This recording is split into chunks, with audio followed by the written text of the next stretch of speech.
relationship doesn't exist in real life. It's an abstraction. It's in our heads. So it's made up. Great. But are we making up the same thing?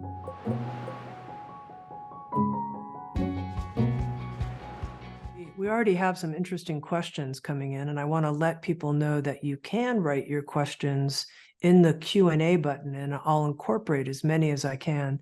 This comes in from Brian, and I think it's something that many of us can relate to. I know I do. Brian writes, while I know and understand certain tools to communicate and attempt to have healthy disagreements, these things often go out of my head as soon as my wife really pisses me off. What can I do not to lose my quote unquote cool and keep my energy on a rational and kind level? And I wanted to start here with this question, Stan, because, I'm hearing what you're saying about how we want to, keep allostatic load at a low level. We all go at it with these kinds of intentions, right? But then we quote unquote lose it. We lose it. We lose Right. our cool. We lose it. Everyone does. That's across the board. We're talking about all human beings. It has nothing to do with your history, nothing to do with where you come from, nothing to do with your gender or sex. All human beings from the beginning of our species, we are warlike, aggressive, moody, fickle, opportunistic, selfish, self-centered, easily influenced by groups, and xenophobic. So that's us to a T. The only way that we protect ourselves from each other is by creating a society, by creating a culture or an ethic, right? A relationship set of ethics that is specific to the two people creating them, right? Not me, not you, specific to their creation. It's their invention. We have to understand that relationship doesn't exist in real life. It's an abstraction. It's in our heads.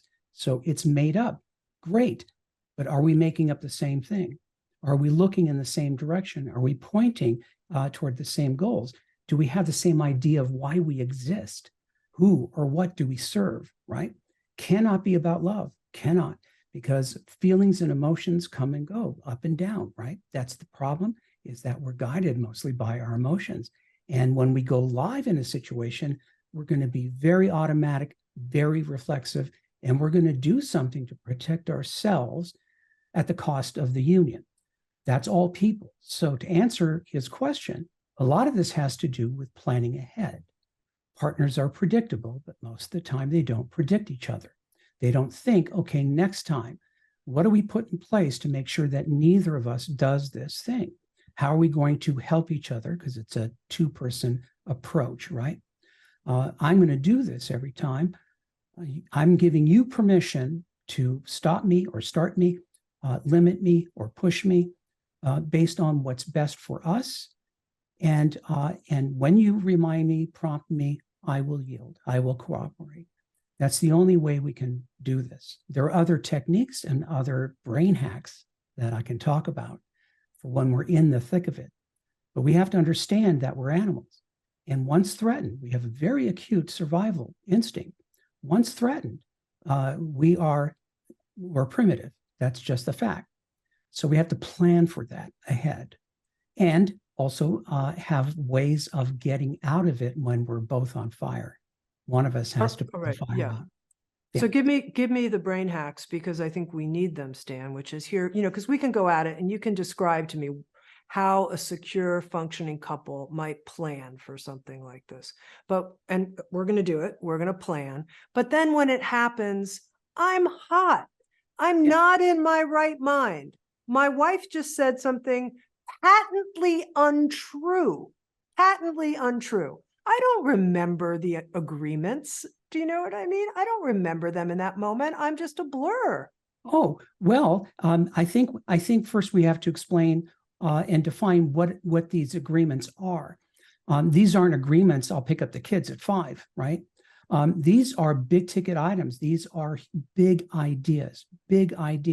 So one of them is we have each other's backs at all times. Okay, let's say we have that as a principle. The principle is considered perfect, even though we're not.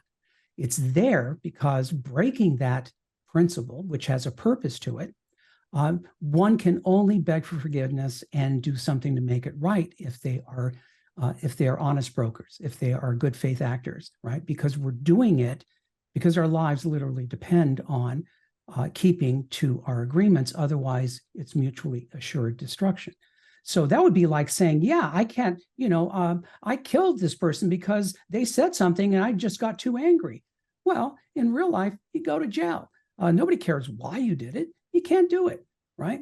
And that's the level I'm talking about, that a couple builds a structure that plans for their devils, not their angels, assumes that we're going to do damage to each other, even because we don't even realize we're doing it. It's not purposeful. We have to have guidelines. We have to have principles in place that we abide by, that are greater than ourselves, that protect the union. Otherwise, we don't exist for very long. So, brain hack. One of the things you can do when both of you are in a tizzy, or one of you is in a tizzy, is you can change your positions. Take your partner or ask them to come to the couch if you're in chairs, or go to the floor if you're on the couch, or go to the bed if you're on the couch, right? Go to another position. That changes state automatically. It's a trick. It's an arousal trick. State is altered by position and also movement. So change your positions, and you're both going to be different. You'd still be angry with each other, but it's not going to be as hot and heavy because you shifted your position, right? That's one thing. The other thing is that if you're really angry with me, I can do what all mammals do. I can get on the floor and get beneath you, lower than you. Optically, I'm less of a threat, because what happens when we are hot and bothered, we are literally in fight or flight. Our brain changes. We are not ourselves. We are not. You are the enemy. You are a predator to me. You are dangerous. I'm going to do everything I can to protect you. Right? I'm going to shoot first and ask questions later. And when the dust settles, the only thing I can do is, sorry, shouldn't have done that. But that's who we are. So we have to plan for that. And I have to be an expert on you. This is another essential thing. If we're in the foxhole together, my life depends on you. I have to know you inside and out. I have to be a master at you. If you freak out, I have to know how to calm you down. If you get angry, I have to know how to soothe you and to call off the dogs, right? If you are depressed, I have to lift you up, because I need you. I need you at full steam, online and at your best. Or we're working basically, with half a union, right? Half an alliance. So I have to study you. I have to know the animal I'm with. You're not me. Therefore, I have to know how to approach you, what words to use, not to use, how to use my tone, how to start something, how to put a fire out if it's starting one, right? I have to know all of these things, and so do you. We're both accountable for what happens. So this is about taking seriously the fact that we must learn each other. We, can't rest on our laurels, that we think we're family, but we're not. We're strangers, always trying to get to know each other. Therefore, we can't take shortcuts. We can't assume we know. We have to really know the other person. But we're lazy and we're automatic creatures. We do everything by memory in order to preserve ourselves and to conserve energy. That's what we do. So I don't look at you very much. I don't look at your face. I haven't looked at your face for weeks. I look at it as a glance, but I've stored a memory of your face, and I think I know your face, but I haven't seen it. That's how lazy we are. That's how energy conserved we are, right? And so this requires all hands on deck. This requires two people to take seriously, literally, that if they are a union coming together, traveling through time, they have to see it as our lives depend on each other. It's not trivial. We have to put things in place that treat each other as we are. Two generals, two bosses, two leaders, head of household. We're in charge of everyone and everything. If we want to imagine that, I think that's true. Therefore, everyone and everything depends on us being okay, right? Happy parents, happy children. Everyone depends on us. Therefore, we come first in all things. We take care of ourselves first and then others. We make sure we're safe and secure, and then we think about others.